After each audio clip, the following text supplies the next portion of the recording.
What's up, guys? It's Aaron Benjamin here for another video, and today I'm actually here with my wife, Bruna, and I wanted to film a video that a lot of people request, which is how do I escape side control against bigger guys.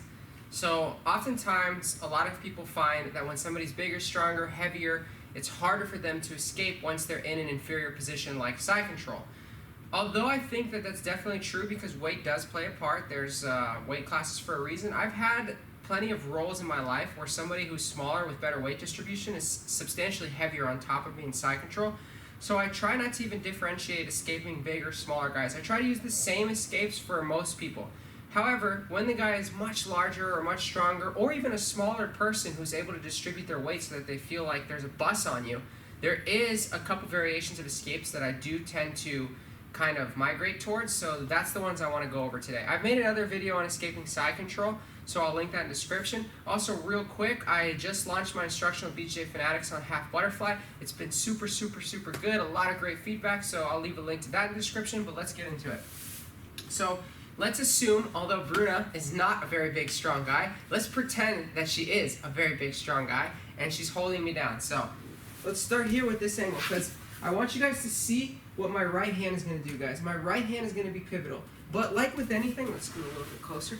Like with anything, you want to be in prayer position prior to them getting into side control, or once they've solidified, you want to find your way back to this so that you can create frame. So Bruna's on top of me here, and I have my frame. Guys, I always like to put this hand, my left hand in this case, since she's on my right side, directly underneath her throat. If it's gi, I like to grab the material just above the shoulder. So with my left hand, watch out, I like to grab right here. If it's no gi, I'll just come across. And I like to use this elbow to flare into my opponent's jaw as I bridge. I want to add that discomfort from the bottom. Although I'm in the inferior position, I want her to feel some discomfort as well. So what I always like to do is a combination of a strong diagonal bridge with a strong elbow flare. So for example, like this. Okay? And what that does is it just adds a little bit of discomfort. It removes her chest a little bit away from my chest, and it makes it a little bit more difficult for her head to be close to mine. This frame is super powerful. Now, what I'm going to do next, as I do a diagonal bridge with an elbow flare, I'm going to look to do something that is very unorthodox, and that's the purpose of making this video. This is assuming that the guy's bigger, stronger, and our traditional escapes haven't been working. I haven't been able to shrimp, I haven't been able to turn into them, I haven't been able to roll away from them, invert, anything like that, right? So now we need to go towards unorthodox escapes. So my near side hand, which is my right hand, I almost always like to put it on the hip. So as I do a diagonal bridge and flare my elbow, my right hand is going to find her pant grip, but the leg that I want to find is going to be her right leg in this case. Sorry. So again, let's turn.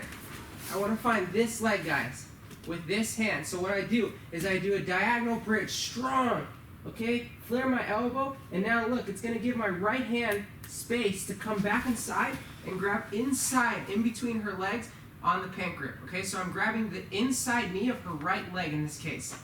So I'm here, right? So let's change the angle. Keep turning. So right here, guys, okay? This is the grip I want to get. This is a very strong grip to escape side control.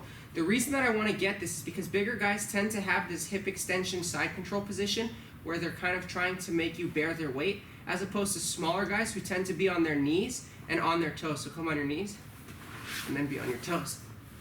Smaller guys tend to use active toes like this and push into them. In this case, I would still grab, but I would grab low at the ankle so that I can make her or him start to extend. But if the person's bigger, they tend to already be low, so I grab the inside of the knee. But nothing changes. Think conceptually. I want inside control either on the ankle or the knee. Again, that's inside control on the ankle or the knee. And I know this is unorthodox, so we want to move quick. We don't want her to staple over our arm and start to break the grip. That's going to be an issue. Exactly like this. So right away we want to be here. Once we get this grip, guys, we're immediately going to start to do everything in our power to turn into them while flaring the elbow and kind of bridging away like so. Okay, so I barely made any space, right? This is because the person's big and they're good. But I made enough space because of this extension of their right leg to draw my right knee inside. So can you move this hand? So you see how my right knee came inside? It's very important that I had this grip. Why? Because if I didn't have this grip, okay, and I was just in this regular side control, as I turn, she's going to walk into me my knee is not going to be able to find that space, right? Now her knee is blocking my knee. So let's go back. So since I'm able to keep this leg extended and turn and get my knee just inside, guys, that's going to give me the fighting chance to start to frame and escape. I don't like to try to get back to a regular close guard.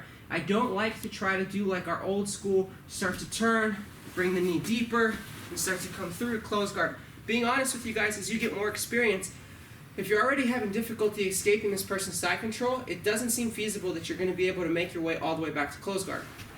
So what's going to be feasible is, assuming we're here, and we just got our knee in, guys, you're going to use this frame that's so important to start shoving them back. They're probably going to recompose to their knees. You're going to bring this hand out, and you're just going to start to scoot away like crazy. So I'm going to use my knee, left and right hand, everything to just start pushing and start to come to my elbow. Okay, it's not pretty, it's not beautiful, it's unorthodox, but it's functional. So again, we were here in side control. Okay, I couldn't get my knee in, I couldn't do anything, I could barely even bridge. So look, maybe I can't bridge, I just give him an elbow flare and I bring my hand to the inside and grab the pants. Now that I have this, I start to scoop my legs away, push into them on my toes and turn. And bring my knee in. Okay, right when I get here, they drive back in. I move and I come to my right elbow. It's very important to come to my right elbow so I have that base. So that's our first option. If we don't think that we're going to be able to push them away because they're too strong, I start to look for a half guard. And although it's not a very good half guard, it's better than side control. Because you're probably going to get half guard while they still have the underhook. So what I mean by that is this.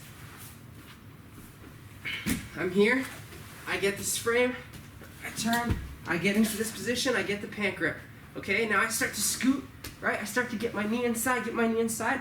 Now look guys, I'm gonna come over, I'm gonna move my hand, and I'm gonna start to trap for the half. Look, as soon as this leg comes over, I'm gonna push my hip inside, and I'm gonna turn my hip, guys. So much of half guard is rotation of the hips, whether it's half butterfly, lockdown, or regular half. So watch how I use this arm and the rotation of my hip and knee to move her body. Okay? Now I lock the legs. She's gonna try to start knee cutting or something. So be ready, keep your legs pinched, and then you're gonna start to fight for the underhook. Like I said, it's not an amazing half guard. Okay, from here, if you know me, I would go to half butterfly. 100%, I would put the butterfly hook, and I would start to elevate, and I would start to get out that way. Other people might start to go to deep half, right? So there's a lot of things that you can do when you get into that inferior half guard position, but it's going to start with attaining that pant grip and starting to try to fight your way to an elbow or fight your way to the half. So again, one last time. Let's do it from this side here. So she's side control. I have good frames. Guys, first things first, move around like crazy with that elbow frame and get that pant grip. Okay, I get to here, right? Now guys, look, I'm gonna turn away from her and get my knee inside. Just barely, right? I just got my knee in. Now look, I bring this leg over, okay? I gotta bring this leg over, and now look, since my knee is on her hip, watch how I'm gonna be able to move her. I'm gonna quickly underhook the leg and start to turn my knees to the ceiling, rotating my hips. Okay?